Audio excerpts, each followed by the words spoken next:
Hi, Dr. Versalati here. Just wanted to highlight some things and maybe draw your attention to some things that perhaps I might want to disagree with in Chapter 1, Languages and Linguistics. First, what is linguistics? I think this is a common question. I often just say the study of language, not any one language in particular, but languages in general. Finnegan gives us a more complete description of what it means to study language, and he uses the term, it's a systematic inquiry into human language. And the key, I think it's really important to stress that it's systematic, because we are going to, in a very organized, systematic way, compare two forms or two words for their meaning or two sentence structures. And we have to do that systematically and carefully in order to study the difference in meaning or form or language or use. And linguists want to really pay attention to details in a systematic way. It's also important to remember that language is a social action. We do this as part of a community. So language is a social action with work to perform. And that will help us remember the big picture of what language does and what we're studying when we study linguistics. Another important idea is this idea about speech and writing. We can express our ideas in these two forms, speech and writing, and of course there's also signed languages.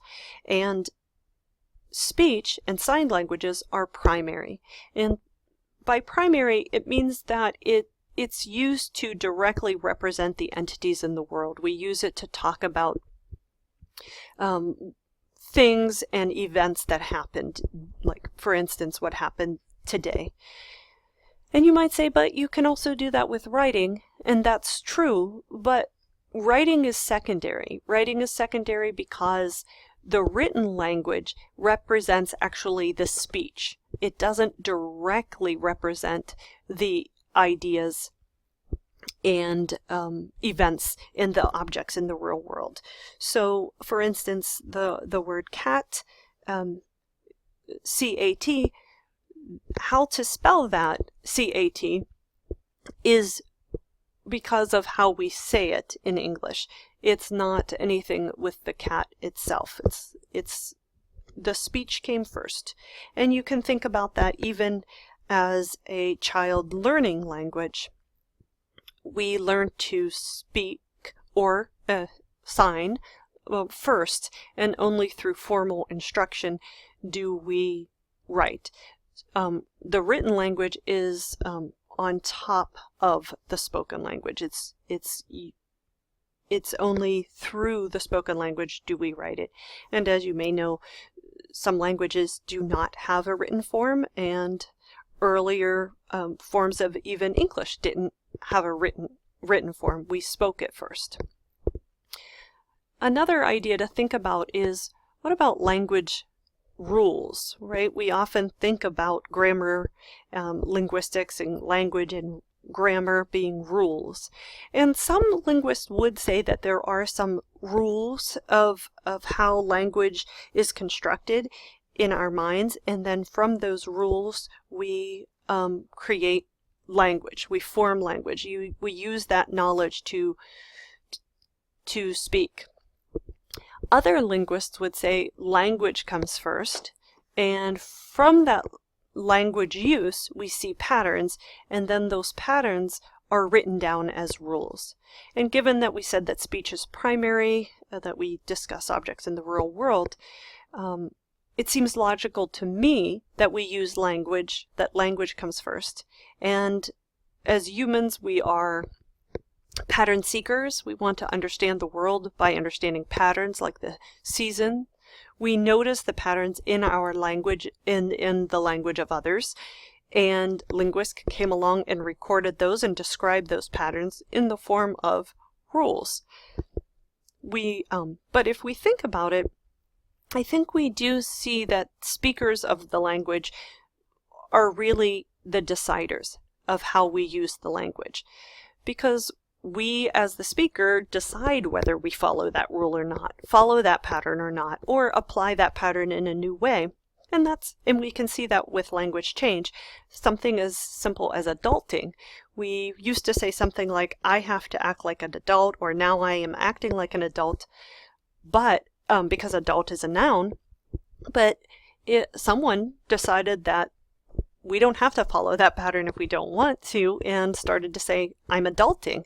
We took that noun, just added the verb morphology ing in there, and we're now doing that. And that's the speakers decide. We decided to not follow that pattern. So when we see rules, it's not rules like you can or cannot do that. I would like us to think about that as a way to write down the patterns that we see, keeping in mind that the speakers and the language comes first. And language has these three facets, and all language does. And it's meaning the sense of the word, the reference in the real world, the objects, the events. Expression is the how, the pronunciation, the structure, the intonation. So we have this idea of a cat in the world, and we have we know what that means, and we say it at, and we have a context with where we say that. And context is, we can study that more when context is the social situation or the larger discourse. And we can see that more when we have choices in how to say something, like, hi, how are you? Or, hey, what's up? Right? So when we have choices, there might be context where one choice is more appropriate than the other. Other people might describe those three facets of language as form, meaning, and use.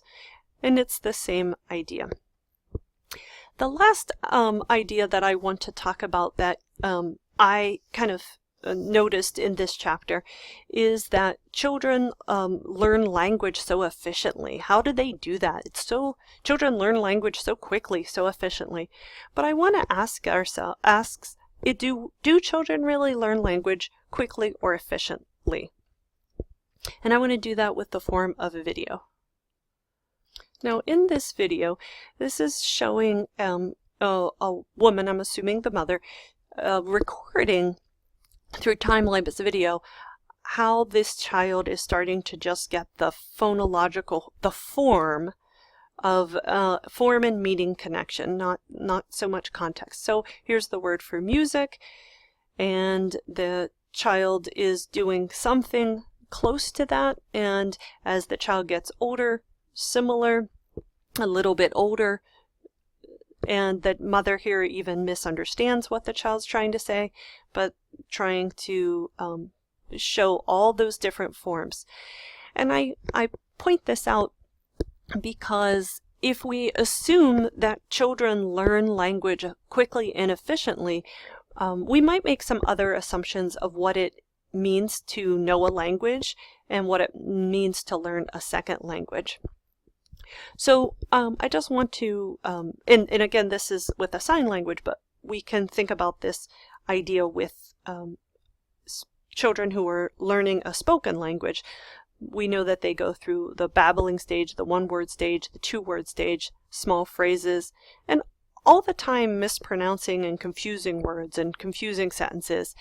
And if we think about it, this child and all children are spending 2, 3, 4 years of their life, every waking moment, trying to communicate, trying to learn this language that is in their environment so that they can do the work, the social work of getting what they want.